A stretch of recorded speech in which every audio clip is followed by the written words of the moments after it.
So most online coaches, including myself, have heard this word niche thrown at them so often that either we become numb to it or it just creates overwhelm, so we put it off. But I want to challenge you with something. Instead of using the word niche, let's use the word specialist. Now you've heard this before, I'm sure, the generalist and the specialist. The general kind of has a general understanding of some general stuff and creates a general service and a general business that serves general type of clients and generally gets paid a general paycheck. Whereas the specialist, they specialize in one area. They work with one type of client. They create a solution to one type of problem and they get paid very well for it. Now, eventually you may have many specialties, but we've got to start with one. And that'll become the vessel, that'll become the vehicle for maybe multiple different types of services. And just because you're a specialist doesn't mean you can't take all of your gifts and all of your talent and everything you're good at and put it into one area.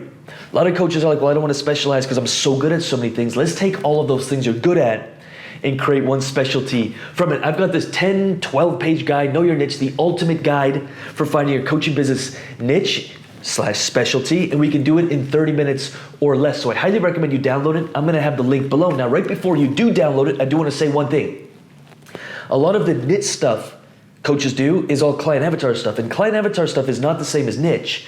It's a portion of it, but it's not the entire picture. Doing it first is doing things backwards. We want to do it last. And here's what I mean. We're going to be covering 4 areas in the Know Your Niche guide. Story.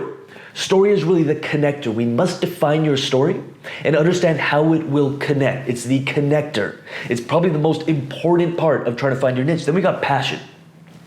Sometimes I use the word gifts, skills, knowledge, but ultimately, what are we good at? What are we naturally good at? What do we naturally gravitate towards? And what do we love doing? Because if we don't love doing it, it's not worth building a business around it because you're just creating a job at that point. A lot of coaches go down the route of, well, where's all the money? And then they try to pick a profitable niche and then they hate it and then they waste a year doing something and it doesn't work because their heart's not in it. Then we got problem. What's the one problem you want to solve? The one problem.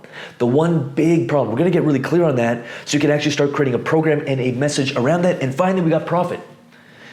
Is the idea you have profitable? I keep this to the end because if we do this first and we're just in it for the money, people can smell that from a mile away and they won't do business with you. They will not buy your coaching. But it's important to just quickly cross-reference. Is this idea the problem in our story and our passion and everything we're creating? Can it be profitable? Will people pay us what we're worth?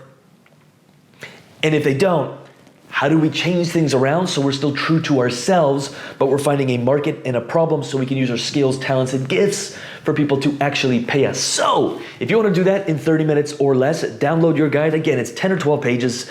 Nothing crazy, but it's going to get very specific on these key areas so you can create your niche, then you can create your avatar, and then you can create your message and a business around that. So again, download it. I'll leave the link around here somewhere. Check it out. Put your all into it. It's 30 minutes. It will serve you. It will help you. Check it out, and I'll talk to you soon.